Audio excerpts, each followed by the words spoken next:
আচ্ছা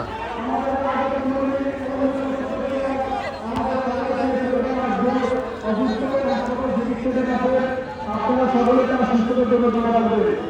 আজকের খেলা আমাদের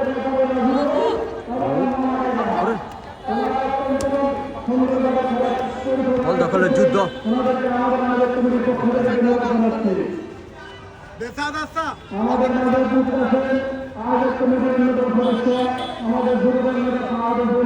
আমাদের